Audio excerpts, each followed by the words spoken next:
Welcome once again to the Finance Forum. I'm Abdu-Raof Hanslo.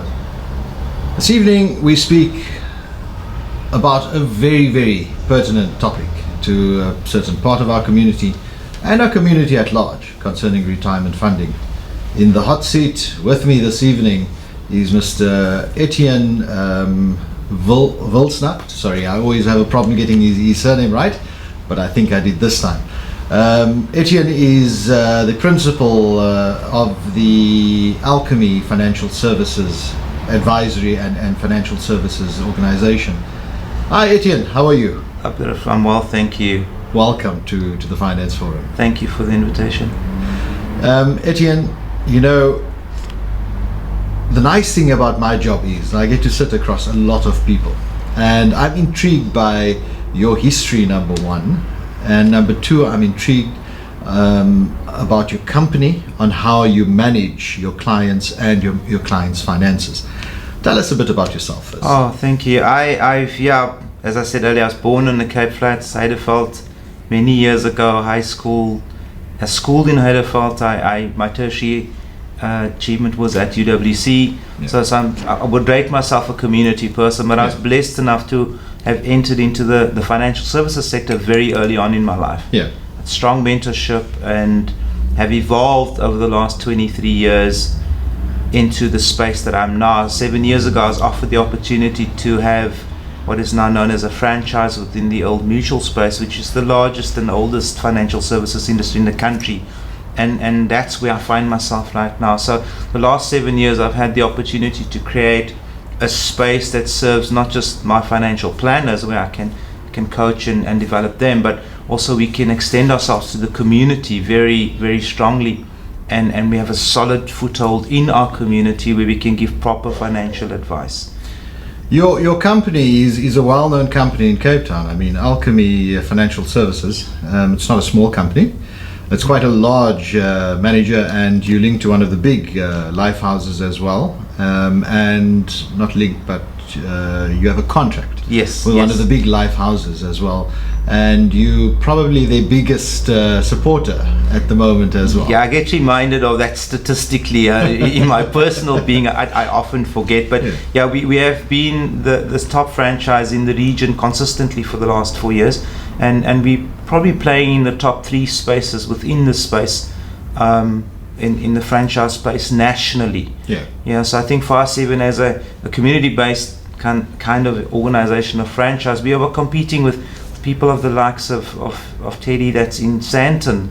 So I think we're doing well. I think we're doing the right stuff. I do think so too. So Etienne, this evening, I mean, there's a specific topic that we're looking at, and that topic specifically surrounds government employees and their general savings, as well as that whether we call it an antichrist or whether we call it a thorn in our foot, that being the government employees pension fund. Yes. You've had a long-standing relationship with this fund, and hence you being here to discuss this. Yes. I think the main thing is, firstly, what is GEPF? I know it says government employees. So does this pension fund look at members who are only members of government or municipalities as well? Okay, so GEPF is as old as government is, generally, though there's been restructures a few years back and amalgamations of different pension funds, like the old Bantu states, and all. So they have amalgamated into a single fund. But this is technically the pension fund that manages the pension fund contribution and payout of only government employees. Okay. So if you're employed by government, you have a staff number with government, you should be a member of GEPF. We must not confuse that with City Council, for example, who have their own, that's local government, and they have their own set of pension funds, administrators and managers. So no, they're completely different. They're distinctly different organizations, companies, have nothing to do with the other. Okay. So obviously municipalities are more local based, so they have the I know of one union that basically manages a pension fund as well on behalf of municipalities, but that's separate from the GEPF. Completely separate. So GEPF is at present the largest pension fund in Africa. Yeah. and I think it's rated in the top 20 internationally Grief. across the world. So they're not small. Yeah. And we must remind ourselves as well that government is the largest provider of employment in this country. So alongside with that needs to be the contribution to retirement for individuals that are employed by government. Yeah. Now, Etienne, you've had a relationship with this organization. Number one, alarm bells probably that a fund of their size would require the services of a specialist financial advisor, Yes. meaning that there was a problem along the line that you needed to sort out. Yes. So, can you take us through why you became involved with GEPF and why you were called up to assist them? Brilliant question, because I need to give some context and history. So I'm not employed by government. I'm not employed by GEPF. So what I say is very biased. It's unbiased. It's really just a view. Yeah. But I was sitting at dinner in September 2014, and at my table was the head of correctional services at the time, the regional commissioner, and in our conversation he said, Etienne, I'm having a problem. People are resigning because of anxiety and misunderstanding about their pension fund. I need somebody to assist in just getting them to have greater insight, and I need a level of education that will prevent them from resigning prematurely. Yeah. And my relationship with them started at that moment. So immediately I went and I approached GPF, and I was then put into a training session with them about their product. And their explanation to me was really is that they're not a profit organization. They're a government, and they're relatively understaffed. What they could not have predicted was the crisis that was caused by rumors of the 2015 pension fund reform or pending reform. So we're talking 2015, and there was already anxiety. So I then realized, in light of the fact that there's the shortage of staff within GPF, they didn't have the capacity, they didn't see the need to. They couldn't have predicted it. I then took that role personally and said, I need to learn more, and in that educate members about what's real in this space, the updating of rules, what the impact of the 2015 fund reform is, or what it would be, and then also how to properly plan your retirement. So it was a magic opportunity for me to acquire space. I could talk. If anything, to date I've spoken to in excess of 10,000 members since that relationship started. So it's a wonderful opportunity for me to acquire footprint, but also educate. And that's steamrolled to the point that I'm actually sitting with you having the conversation. So. You know the one thing that's very close to the Finance Forum's heart is community upliftment and empowerment, and I think you fit very nicely in that position where we position our program, because our program's all about education, upliftment, and empowerment. Now, you mentioned something in 2015 was the start of this whole new piece of legislation that was discussed in Parliament, retirement reform. Yes. And you mentioned there were problems in GEPF.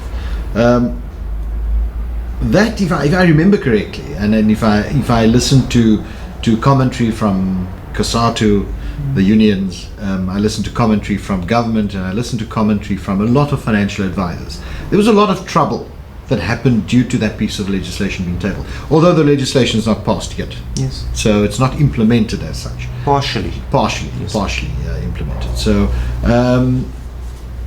can you pinpoint exactly what the problems were that you saw within GEPF, that being the Government Employees Pension Fund, after this piece of legislation was tabled and after it was made public? The irony is that there wasn't a problem. That and I always equate it to a parent relationship, that sometimes your dad made a decision on your behalf because it was in your best interest, but as a 13-year-old you didn't see it. You know, but I want to go and play soccer, and your dad saying to you, but you've got a cold, and if you shouldn't, but you were still angry at him. The simplest analogy would be that absolutely. The reform was based on alarm bells that has been identified that is going to still hit our economy in the future. So there needed to be some restructure in how pension funds have been administered and paid out, and how people viewed their retirement planning. So personally, as an educated person, if I look at it from an educated point of view, and I look at all the factors, the reform was only positive. Yeah. There's nothing negative about it. The sad part is that there were some malicious characters that saw the opportunity to play on people's emotions to profit from the situation. Yeah. And that's where the trouble started. So I think in our industry, and I'm speaking about the finance industry. yes, You find two different types of sets of professionals. The one lot I refer to as professional financial planners and advisors, and people who see to the needs of our community through finance. And then you get something, and I'm very blatant in this, and I call them smoses or salesmen, where for the mere reason that they go out and they sell products for their own benefit and their own gain, not concerned about the future financial status of your client, of the consumer. of the consumer. You've nailed it. So I think that's what you're referring to Sadly. in this matter as well. Sadly. Yeah. And we know that there's legislation being put in place at the moment to rid our society of and our profession of those types of characters, and hopefully in the future we'll see more sound advice, community empowered and educated advice being imparted to our communities and our public. So there's two. I need to answer you, Yeah. because the industry is doing everything it's going. If anything, in the next year or so, the Financial Services Board is going to introduce a concept called RDR, and that would pretty much stop that kind of behavior. Yeah. So yes, from the industry side, there's an immense effort to stop that conduct. Yeah. However, sadly, if we go back to 2014 and 2015, Yeah. you still had that smus. You still had the unscrupulous operator that said, but hang on, if I can get Pitt here to resign now, irrelevant of the outcome of his decision, but I stand to make money and I can do that, then let's do that. And the sad thing is that Pitt's going to be the one that's going to pay for it. Yeah. So this uncertainty and the rumor that was created in that period was perfectly poised Yeah. for them to make a lot of Yeah. money. I had asked this question in every presentation, and I'll ask it again. I still want somebody out of that 10,000 members I presented to show me in print where these rumors were, Yeah. because till today nobody can show me. And I can list the rumors, but I want somebody to show me. So you heard these things, that they're going to take your money and they're going to go bankrupt, and they built this and that. I said, fine, that's all wonderful. Where did you read it? Yeah. And until today, it's 3.5 years later, I've not seen a single document that highlights these rumors. So my first advice to the client, to the consumers, man, if you've heard something, ask the individual to show you where he's read it. Yeah. And if he cannot do that, then it's exactly that. Now you know, Etienne. Basically, there was a lot of panic from specifically the GEPF members. Yes. Because of these rumors. What were the big rumors that they were panicking about, if I may ask? So the first one was, and this is comical, because the first one was that and this is the part of the reform that's not been finalized. Yeah. Government said that the method of payment of Provident Fund is going to change. In the past, they paid out Provident Fund the entire amount at retirement, and they found that 8 months later there was poverty, because that individual just didn't have the management skill to manage that income. Yeah. So you give somebody that's earning 4,000 Rand a month 800,000 Rand up front, and it's gone. So government's saying, well, hang on, we need to reflect on this and say maybe we should pay it out the same as pension funds, where I give you 1/3 and the other 2/3 I buy you an income for the rest of your life, which in theory it makes absolute sense. Somebody would take that rumor and say, they're not going to pay out your pension anymore. That's not the same message. That's giving half of the message. It's distorting it to create anxiety and fear. Yeah. Okay. The irony is that was not implemented yet. So that is still outstanding. What is comical is that if you're a GPF member, you're a pension fund member. Yeah. Not a provident fund. Yeah. So even the implementation of that rule had zero impact on your life. Yeah. Why are you resigning? And that to me was the most obvious one. There were a few others where if you were actually better off, they're going to tax you differently. No, they've increased the margin of tax contribution that you can put into your retirement funding, leaving you better. It's not the same message, but that's how they distorted the rumors.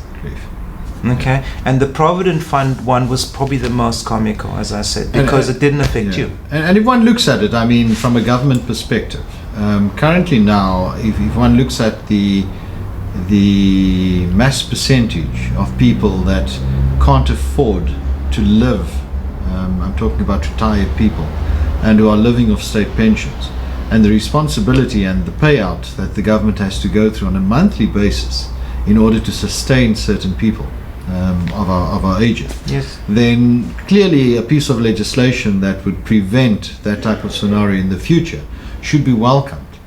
But I think in this regard, I think education is something that needs to be imparted to our community, and especially our government employees going forward.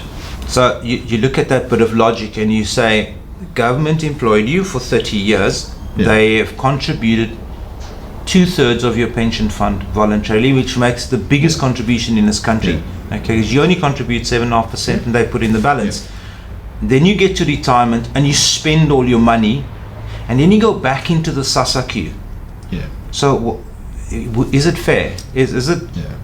Does it make any sense that your institution will have to pay you 2 pension funds in one lifetime?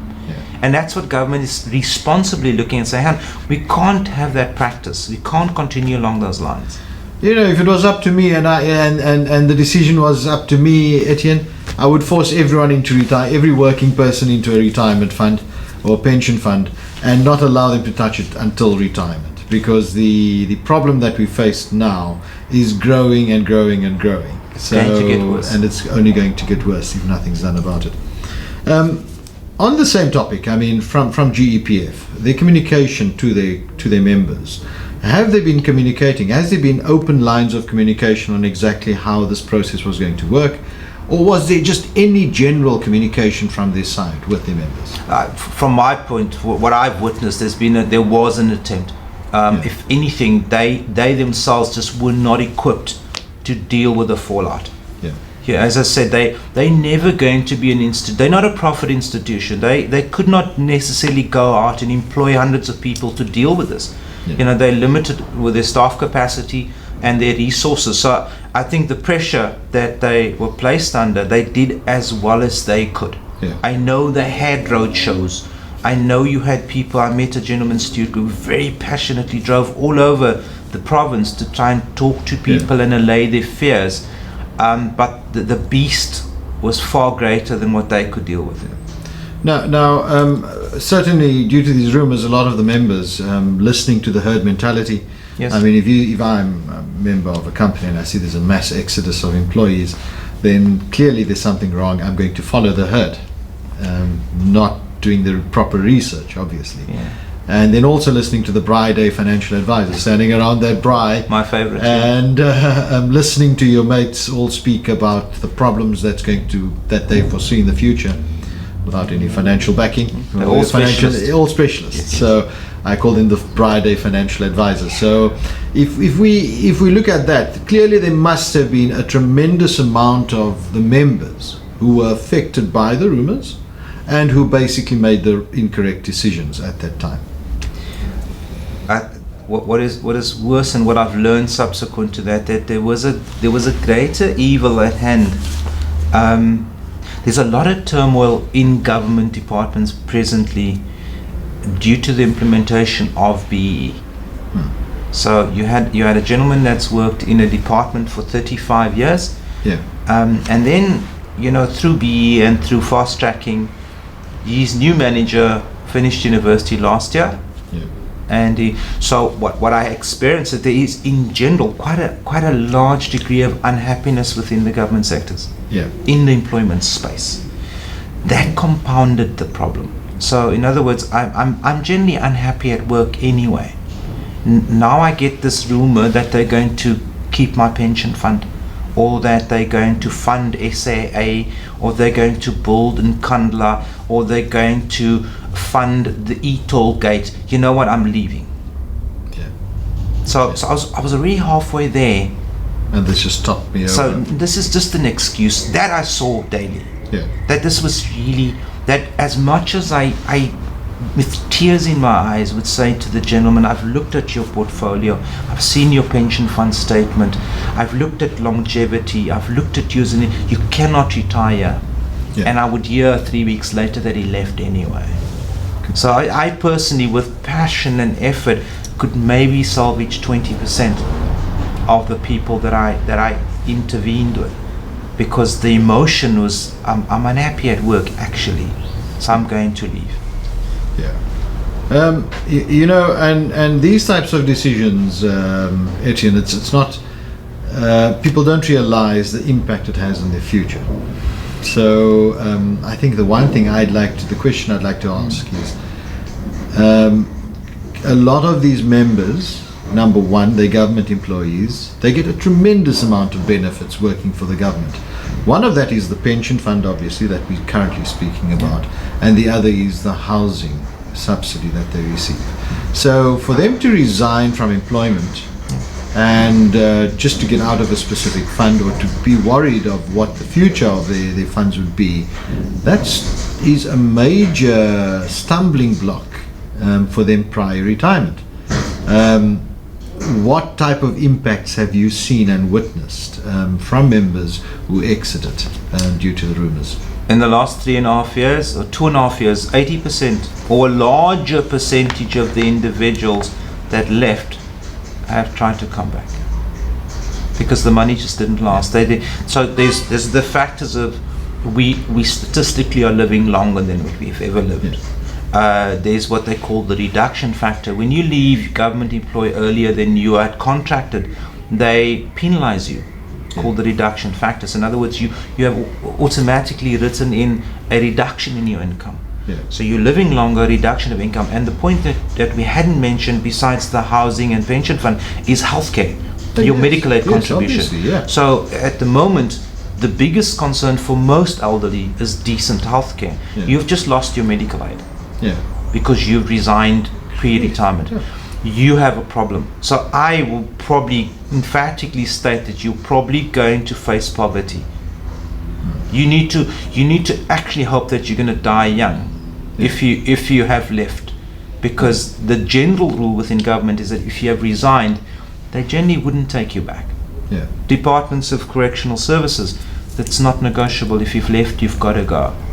So poverty, potentially. Etienne, this topic, there's so much more that needs to be spoken about, but time's caught up with us. But I think before we wrap up, is there any specific advice that you'd like to give, number one, our community, and number two, the members of the Government Employees Pension Fund and government workers in general? The first one, I've repeatedly said this in all my presentations: work for as long as you can. Manage. You see, you can manage your relationship with your boss. Yeah. You can ask for a transfer. You can go for counseling if you need to. You cannot manage poverty. Yeah. If you're poor, you are poor. And I always use the analogy of the Wendy house in your daughter's backyard. Yeah.